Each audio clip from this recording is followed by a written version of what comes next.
What's going on YouTube? My name is Justin, and in this video we're going to be discussing 5 things that I stopped spending my money on as a financial minimalist. Before we get into this though, I would like for you to please hit the like button. It's just one click for you, but it means the world for me.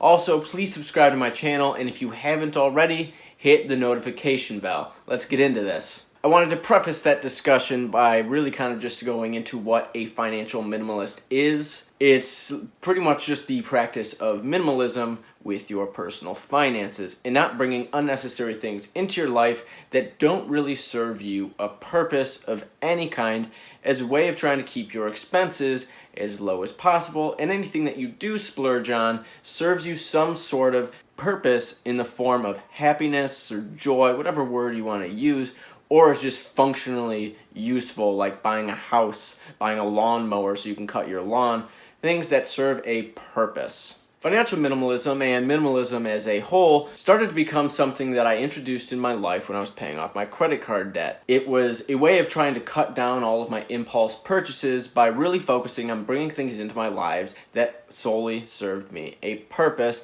and were not just frivolously purchased for the sake of having fun for one day. I'm not bashing anybody for wanting to make impulse purchases. I'm just saying that by living this lifestyle where you really focus on only introducing things that are going to serve you a purpose, you cut down those impulse purchases so you have more money to do things that you actually want to do for the long term, rather than just putting your money towards short-term joys. These short-term joy purchases are okay as long as you are financially responsible. And that's really the big kicker from this, is it's all about financial responsibility. And if you are financially responsible, it's okay to make these purchases. It's not going to break your bank. But by adopting a financial minimalist mindset, you're able to reduce these things to actually help snowball your financial goals. And I mention financial goals in pretty much every video, and that's because at the end of the day, if you're looking up videos on finance, you probably have some goals that involve money, and by adopting all of these sort of tactics in my videos, you can achieve financial responsibility to fund your financial goals. Now, the number one thing on my list is I no longer purchase name brand clothing. Clothing is not something that I've ever derived much joy from.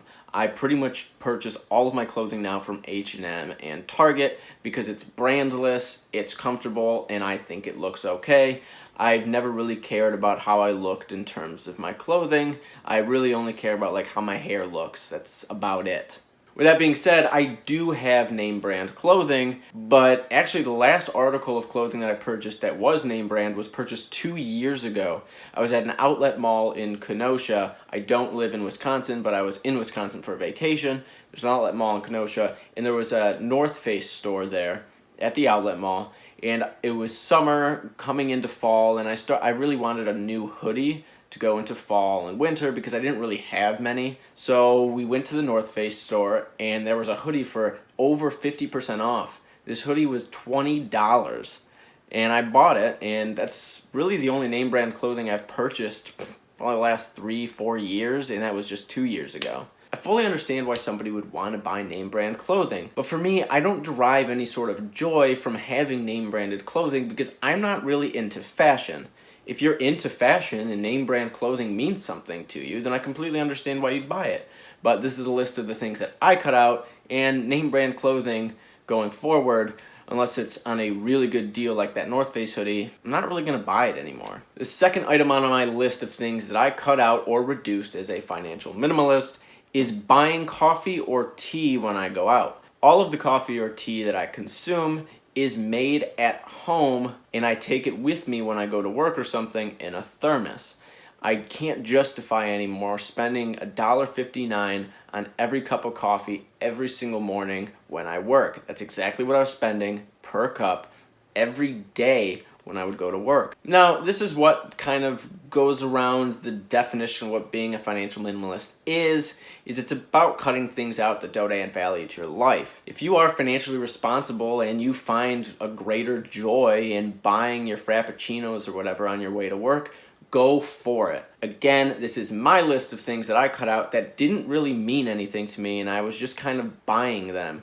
And that is my daily coffee. I couldn't find it in me to say that I found greater joy from that $1.59 a cup coffee every day than my 15-cent cup coffee I made at home. In fact, the coffee I made at home actually tasted better than the drive-thru coffee. Number 3 on my list might be a shock to some people, and it's that I no longer buy skincare routines. I don't even really buy skincare products all that much anymore anyways. The only skincare product that I use an exfoliant. It's a generic brand. I got it for like $3 and it's lasted me several months. And I use that 3-4 times a week and my face is clearer than it's ever been just using this product and washing my face with water.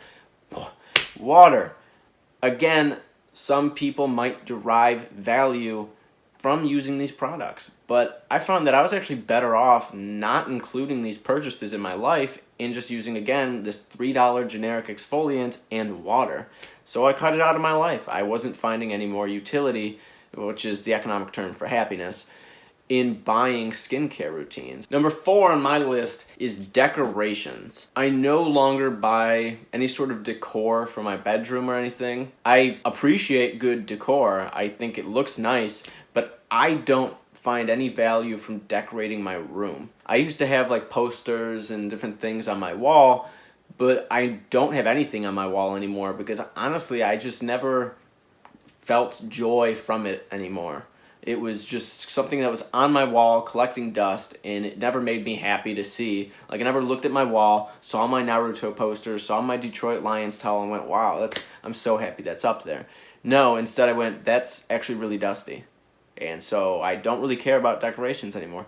I have some like figurines and stuff on my TV stand in my bedroom, but that's about it. The 5th or final thing that I stopped buying when I became a financial minimalist was celebratory purchases. A lot of people make purchases out of celebration. They do something good at work, like get a promotion, or they had a really good quarter, whatever it may be, or they won some sort of sporting event. Whatever it is, they start to rationalize that, which is cognitive dissonance, and purchase things that they don't really need or have the money for, but because they did something good, they feel like they deserve it. And I cut that out of my life because that's exactly how I was. If I did something really good, I spent money. That was my first response. I remember one time I got a raise at work, and the very first thing I did that day was go and buy a new skateboard because I thought, I got a raise, that's awesome, I'm now making a little bit more money, I can now buy this skateboard because it's a congratulations to myself, when in fact all I was doing was just spending money on something that I didn't need because I literally had a skateboard that still worked, but because I did something good or I perceived something as being good that I did, I rationalized that it was okay to purchase this. And by adopting this mindset of no longer celebratory spending, I have significantly cut down the amount of impulsive purchases that I've made. Thank you so much for checking out this video. Please, as always, keep the discussion going on in the comment section below. Input some other things that you think you would cut out if you became a financial minimalist, or just other things around the topic in general. And as always, give this video a thumbs up, and subscribe to my YouTube channel for more videos, and hit the notification bell so you will always be notified when I release a new video.